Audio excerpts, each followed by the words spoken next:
गोदी पत्रकार। हमारे देश की मीडिया की आप हालत देखिए।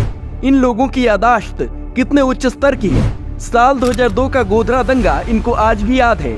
ये विदेश में जाकर आज भी उस पर चर्चा करते हैं। लेकिन अभी हाल ही में जुलाई महीने में बंगाल में केवल पंचायत चुनाव के दौरान ही 54 लोगों की मौत हो गई, जिसकी खबर इन लोगों ने 2 दिन में गायब कर दी, जैसे इन 54 लोगों की जान की कोई कदर ही ना हो।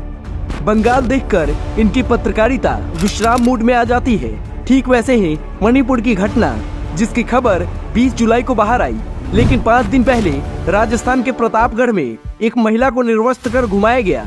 उसके ऊपर 1 घंटा भी चर्चा नहीं की, न ही सीएम गहलोत के इस्तीफे की मांग की।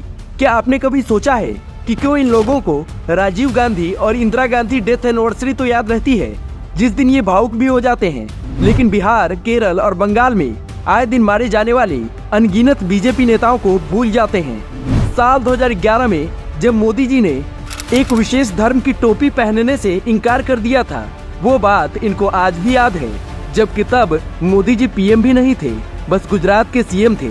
याद रखने वाली बात ये भी है कि मोदी जी ने कभी उनका अपमान नहीं किया, लेकिन आज देश का विपक्ष हिंदुओं के सनातन धर्म की तुलना डेंगू, मलेरिया, एड्स जैसी गंदी बीमारियों से कर रहा है। लेकिन ये दरबारी पत्रकार आज धृतराष्ट्र बने बैठे हैं। अभी कुछ दिन पहले ही ममता बनर्जी ने खुलेआम तिलक लगाने तक से इनकार कर दिया। उसके बावजूद इन लोगों को कोई फर्क नहीं पड़ा। इतना ही नहीं, अभी कुछ समय पहले इनके आकाओं को पेट्रोल की कीमत से बहुत दिक्कत हो रही थी। सदन के बाहर खड़े होकर प्रदर्शन तक किया था, जिसको दरबारियों ने बढ़ चढ़कर दिखाया था। लेकिन आज जब यूपी, गुजरात और हरियाणा जैसे राज्यों में पेट्रोल का दाम कम है और राजस्थान, बंगाल और छत्तीसगढ़ में जहां चरम सीमा पर है, वहां पर इन लोगों को सांप सूंघ गया है। एनपीए के लिए सरकार नहीं, बैंक जिम्मेदार। इन दरबारियों के फेवरेट सरकार में एक ऐसा नेता, वित्त मंत्री, जो बड़े ही शर्मनाक तरीके से कहता था कि बढ़े हुए एनपीए के लिए सरकार नहीं, बैंक जिम्मेदार हैं। चिदम्बरम का ये शर्मनाक बयान तब आया था जब रेटिंग एजेंसी इकरा की एक रिपोर्ट के अनुसार साल 2013 में बैंकों का सकल एनपीए सितंबर तिमाही में 4% से अधिक होकर 2.37 ट्रिलियन रुपए पर पहुंच गया था।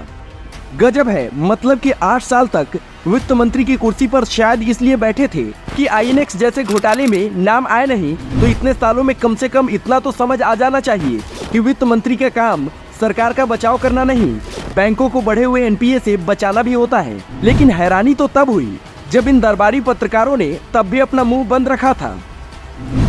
यूपीए की वजह से देश हुआ बर्बाद। साल 2004 में यूपीए गठबंधन ने देश को एक ऐसा पीएम दे दिया जो चुनकर सांसद नहीं बने थे। वहीं पर्दे के पीछे से एक ऐसी महिला नेता सरकार चलाती रही जिसे आर्थिक नीतियों का कुछ ज्ञान ही नहीं था। नतीजा क्या हुआ? अप्रैल 2012 में global credit rating agency standard and poor's यानी S&P ने इंडिया की फाइनेंशियल सिनेरियो BBB+ से घटाकर BBB निगेटिव कर दिया था। इतना ही नहीं, SMC ग्लोबल सिक्योरिटीज के research strategy head M Jagannathan Thunuguntla ने तो यहाँ तक कह दिया था कि इंडिया की इकोनॉमिक ग्रोथ की कहानी का अब द एंड करीब है। सोचिए, ये सब कुछ हो रहा था उस पीएम के कार्यकाल में जिसे ये दरबारी चमचे अर्थशास्त्री बताते हैं। लेकिन कोई हमें बताए कि ये कैसा अर्थशास्त्र था जो अपने ही देश की अर्थव्यवस्था को बर्बादी के कगार पर ले आया था। यूपीए सरकार की चाहत फिर गिरवी हो सोना। ये दरबारी पत्रकार भी चुप रहे जब गांधी नेहरू परिवार की दखलंदाजी और कथित अर्थशास्त्री मनमोहन की गलत नीतियों की वजह से साल 2013 में हालत इतने खराब हो गए थे कि साल 1991 की तरह ही 500 टन सोना गिरवी रखने की नौबत आ गई थी। सबसे बड़ी ताज्जुब की बात यह थी कि जब पहली बार साल 1991 में देश का सोना गिरवी रखा गया था, तब भी देश के वित्त मंत्री मनमोहन सिंह थे और साल 2013 में फिर से नौबत आई तो मनमोहन सिंह देश के पीएम थे।